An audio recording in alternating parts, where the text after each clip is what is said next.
o motivador que você tem ali, aquilo que te motiva a fazer teste, faz toda a diferença. Não só para sua entrega, mas a longo prazo, para o seu aprendizado, para a sua carreira, faz toda a diferença. Quando você diz, eu quero evitar bugs, vou fazer teste de unidade para evitar bugs, você muito provavelmente vai começar a colocar foco no código. Você vai olhar para o código e vai procurar bugs que estão lá. Você vai virar um caçador, uma caçadora de bugs técnicos. Ah, o que são bugs técnicos? Bugs técnicos são, por exemplo, null reference. Se você tem lá um if objeto.propriedade, né, cliente.nome, e seu cliente pode ser nulo, você vai ficar fazendo teste de unidade para checar se o seu cliente pode ser nulo ou não. Em outros momentos, talvez você procure por exceptions. Ah, eu estou fazendo um range aqui dentro de um array e talvez esse range ele não pode ser maior do que a quantidade de itens do array. Ele não pode ser um index nulo, por exemplo. Sei lá. Você vai começar a ficar procurando problemas no seu código, né, mas que estão relacionadas diretamente ao código que está escrito. Aquilo que você já escreveu.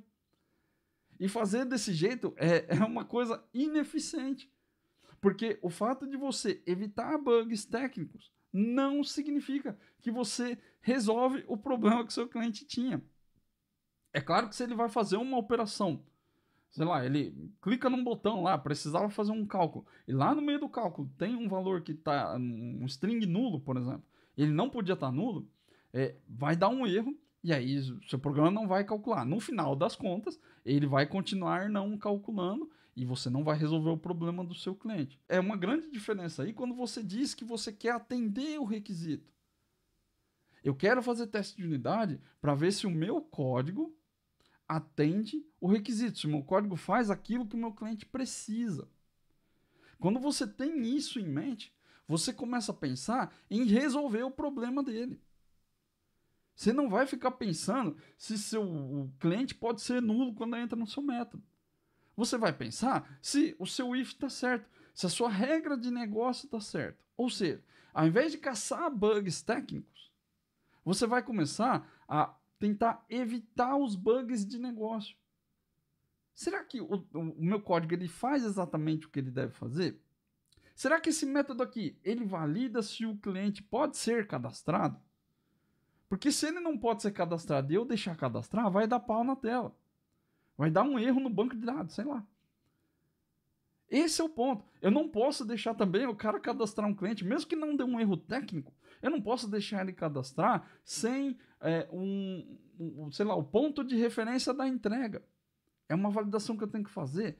Isso é um bug de negócio. Não posso deixar esse cara passar. Eventualmente, como eu disse, talvez sejam bugs técnicos. Um valor nulo, um valor que tem que ser maior que zero. Isso pode acontecer, mas é uma consequência. Evitar bugs de negócio é diferente de caçar bug técnico. Muita gente, infelizmente, não entende isso. Né? A galera acha que simplesmente ficar evitando nulo ali, fazer programação defensiva, né? Praticar programação defensiva, vai te proteger de bugs. Talvez você não entenda direito o conceito de bug, né? Porque muita gente acha que bug é uma exception. E não é uma exception. Bug é quando o seu sistema não faz aquilo que ele deveria fazer. É uma inconformidade. Ele deveria cadastrar um cliente de um jeito, mas ele cadastrou de outro. Ele permitiu cadastrar de outro. Isso é um bug. Não é só uma exception.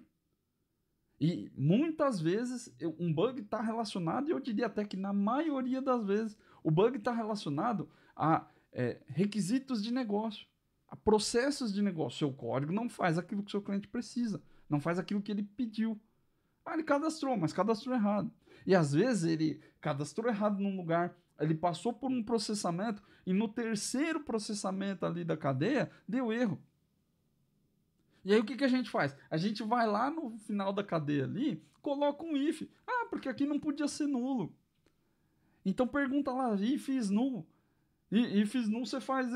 Cara, mas if is null, você vai fazer o que se for nulo? Será que era para estar nulo? De onde saiu a informação nula?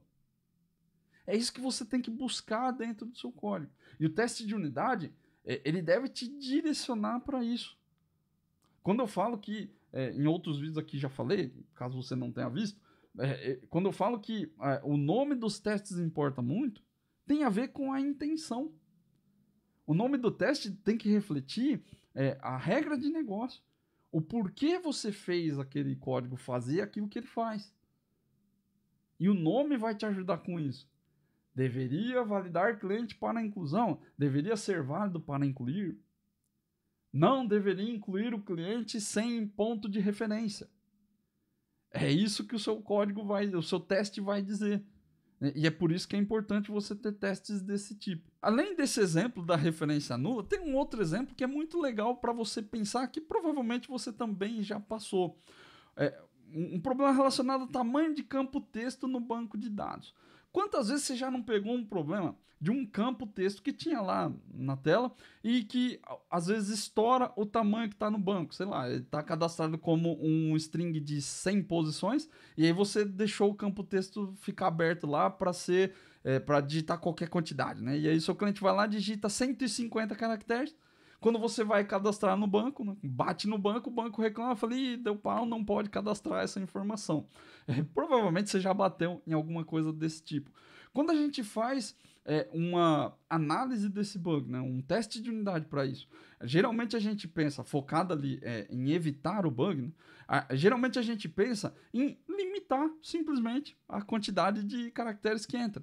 Então você coloca um limitador lá no seu JavaScript, provavelmente, né, na tela, para não deixar ele digitar, e você talvez queira colocar também alguma coisa para proteger o seu domínio, ou para proteger a entrada da sua API, da sua controller ali, com um data annotation, por exemplo, do .NET. Você coloca lá que o length é 100 e pronto, está resolvido o problema. Do ponto de vista técnico, seu problema foi resolvido. Agora, do ponto de vista de negócio, às vezes não resolve. Se você parar para se perguntar, por que ele digitou a informação com 150 caracteres e não 100? Talvez 100 caracteres para ele não resolva o problema. Talvez ele tenha que colocar mais informações e ele se você limitar a 100 ali, ele vai ser obrigado a ficar abreviando um monte de coisa. Às vezes ele precisa de um campo de descrição com mais caracteres, porque ele precisa escrever aquilo. Eu sei que um tamanho de campo texto ali é até discutível, né? Muitas vezes a gente não quer colocar um campo muito grande, porque fala que mas aí vai ocupar muito espaço em disco, não sei o quê, e acaba sempre limitando com números padrões ali, né? 100, 200, né? Só que são raras vezes que você vai ver alguém perguntar para o cliente qual que é o tamanho de campo que ele precisa. A gente simplesmente vai lá e capa o campo na tela ou no banco de dados. Isso ajuda o seu cliente? Será que ajuda? Será que ele realmente não precisava de um campo maior? Quantas vezes você não foi usar um sistema ou um aplicativo e aí você ficou digitando um monte de texto lá e aí o campo cortou você no meio e falou assim, você só pode digitar 100 caracteres. Não é chato? Não é desagradável? Essa é a sensação que o seu cliente tem. Às vezes ele tem uma necessidade. Só que você tá tão focado ali em só resolver bugs, que você foi lá, escreveu um teste, fez a sua alteração e capou tudo lá, sem nem perguntar pro seu cliente o que ele precisava, do porquê que ele digitou com mais campos, com mais texto, né? Essa é uma reflexão muito interessante para você fazer. O fato de caçar bugs técnicos, às vezes não te ajuda. O exemplo do nulo, como eu já tinha comentado, talvez você possa colocar um ifs null no meio do seu fluxo de cálculo, no meio da sua rotina lá, e vai resolver o bug. Agora, será que podia ser nulo mesmo? Será que não era obrigatório ter essa informação? Beleza, ele parou de dar erro, mas assim, essa informação que veio nulo aqui, eu não precisava dela? Será que ela não tinha que entrar na regra de negócio aqui? De onde ela saiu nulo? Não adianta você só fazer um teste que resolva o bug, focado no bug. Tem que entender o requisito.